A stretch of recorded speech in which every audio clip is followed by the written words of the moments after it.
We're on the road to 1 million subscribers, and when we get there, 5 of you will win a world trip to the most incredible places in history. Catch new episodes every night at 7 p.m. UK, 8 p.m. Europe over 2 p.m. US Eastern Time. Subscribe now, because the next chapter of history could be yours. A ship that became a myth. The Titanic was more than steel, rivets, and dreams. It became an altar where human pride met the cold hand of fate. When it set sail in April 1912, it was hailed as the greatest ship ever built, a floating palace of modernity, luxury, and faith in human progress. But what happened in the freezing waters of the North Atlantic was more than an accident. It was a story layered with hubris, hidden truths, and haunting parallels across history. The Titanic did not just sink, it was sacrificed on the altar of time. A tragedy that exposed illusions, myths, and eternal human weaknesses. This is not the story you were told. This is the real story behind Titanic's sinking, revealed. The world before the ice. The early 20th century was an age intoxicated with certainty. Technology promised salvation, progress, and mastery over nature. The Titanic was born out of this fever. She was not just a ship, she was a monument to the industrial age. The White Star Line marketed her as unsinkable. To question it was to doubt civilization itself. But myth and arrogance had always courted disaster. From the Tower of Babel to Icarus, human ambition had tempted the divine. The Titanic was no exception. It carried not only passengers, but also the weight of human pride. The iceberg was not merely ice. It was history's reminder that nature listens to no man. Passengers of fate on board were the powerful, the wealthy, and the hopeful. From financiers to immigrants, the Titanic carried worlds within its walls. For the rich, it was heaven floating on water. For the poor, it was hope of a new life in America. The ship became a floating ark of humanity. Different classes, dreams, and destinies, all trapped in one vessel. But destiny is not equal. First-class cabins offered safety, while steerage faced doom. Here, theology meets reality. The last became first, and the first were humbled. The Titanic's sinking revealed eternal truth. No man, no class, no fortune could purchase immortality. Myths of unsinkability, unsinkable. One word became both prophecy and curse. The press declared it. The builders embraced it. The world believed it. But history warns of myths wrapped in certainty. Rome was eternal until it burned. The Tower of Babel touched heaven until it fell. The Titanic was no different. The myth of invincibility blinded the eyes of watchmen. Lookouts had no binoculars. Warnings went unheeded. Arrogance silenced precaution. The iceberg became a divine contradiction, a reminder that every ship, every empire, every age sinks. The night of shadows. The night was calm, the sea like glass. Stars burned above like ancient witnesses. Silence ruled, broken only by engines. No storm, no warning, only fate waiting in the dark. The iceberg drifted silently, older than nations. It was not chance, it was destiny crossing paths. At 11:40 p.m., the collision tore the veil of myth. Steel shrieked, water rushed, fear was born. In that moment, Titanic was not just a ship. She was a mortal body bleeding into the sea.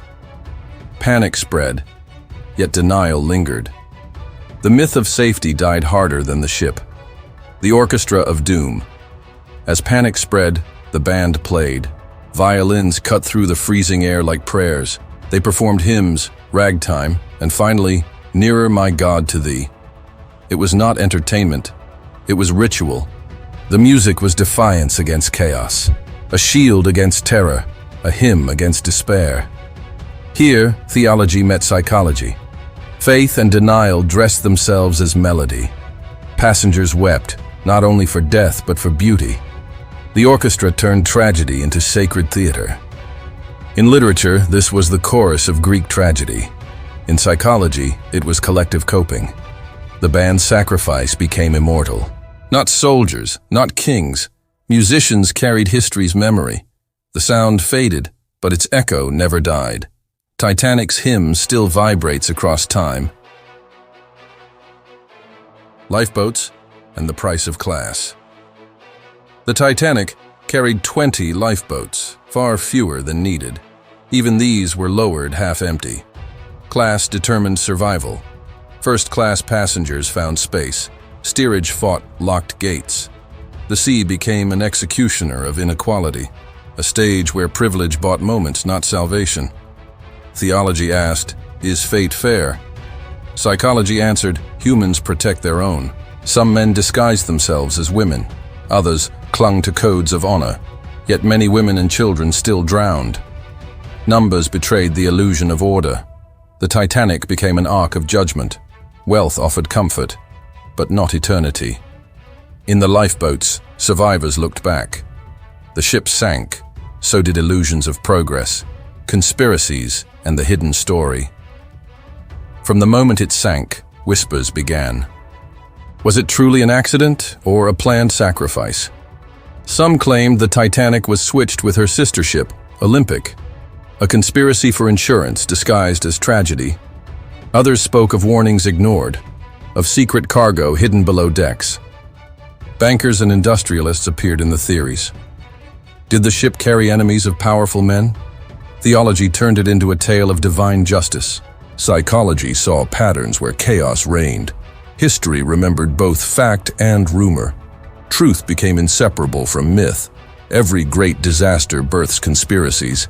The Titanic became not just history, but prophecy. Survivors and the weight of memory.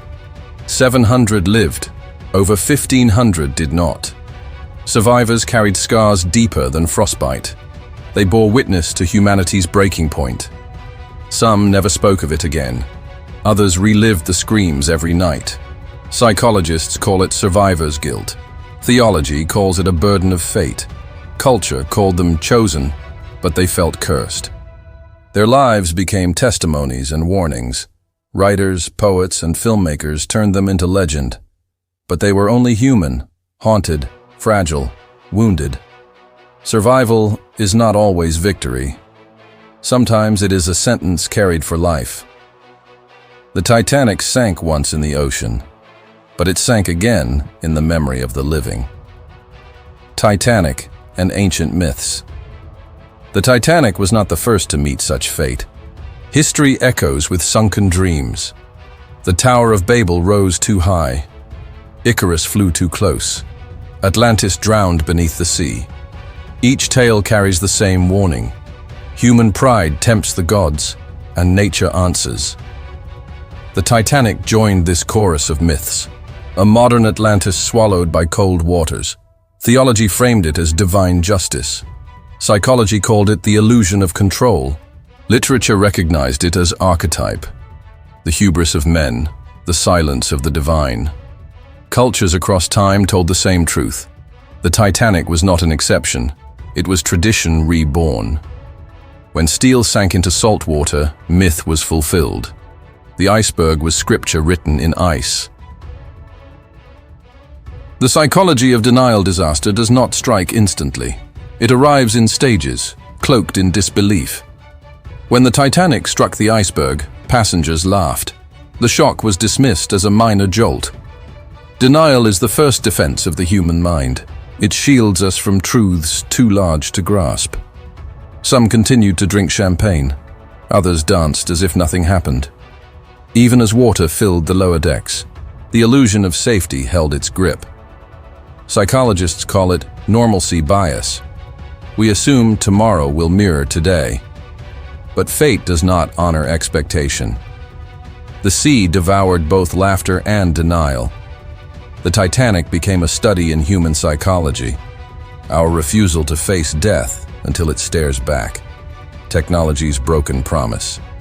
The Titanic was a marvel of engineering. Its watertight compartments were celebrated as genius, but no invention is invincible.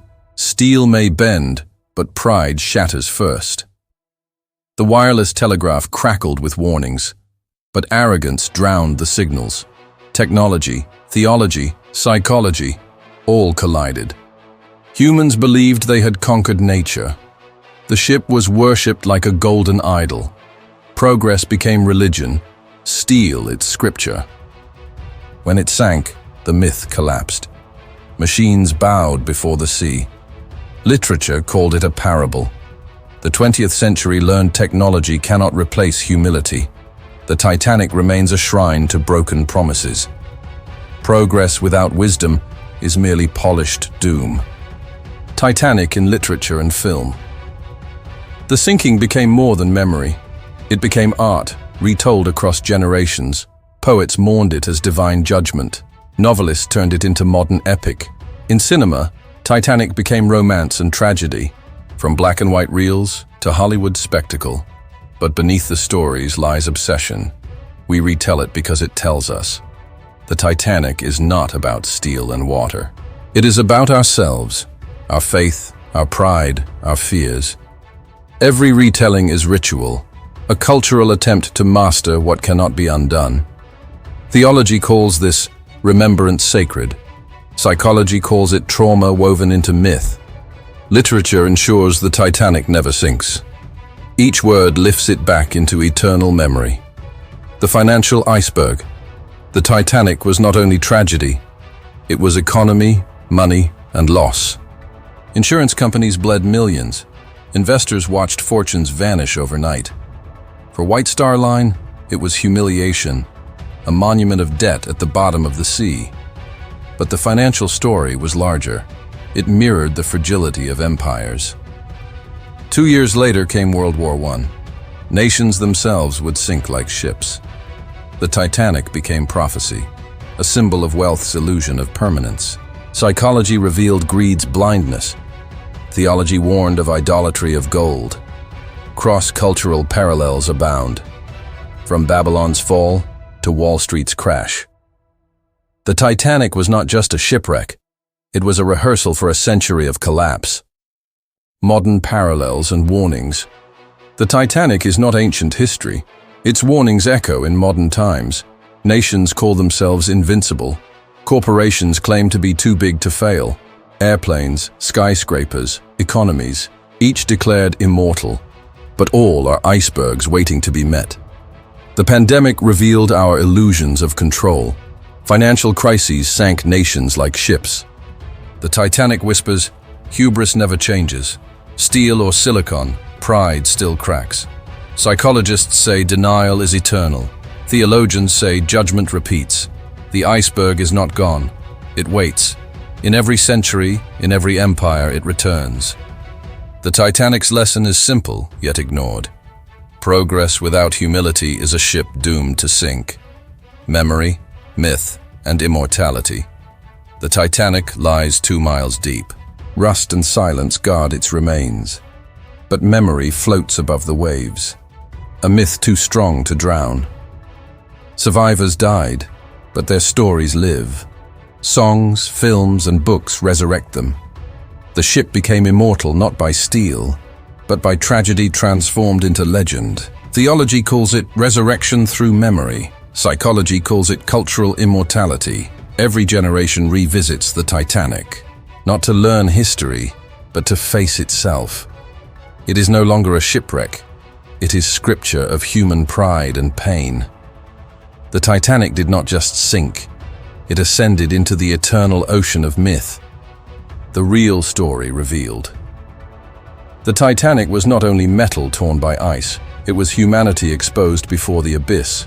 History records the facts, but the real story lies beneath them. It is a story of pride and punishment, of faith, denial, and shattered illusions, of myth reborn in steel, of theology echoed in tragedy, of psychology mirrored in panic, of cultures repeating eternal warnings. The Titanic's sinking was not an end. It was a revelation. The iceberg was not accident. It was symbol. A frozen sermon preached to a century drunk on pride. The real story behind the Titanic is this. Humanity builds palaces, but time builds icebergs. And when they meet, myths are born.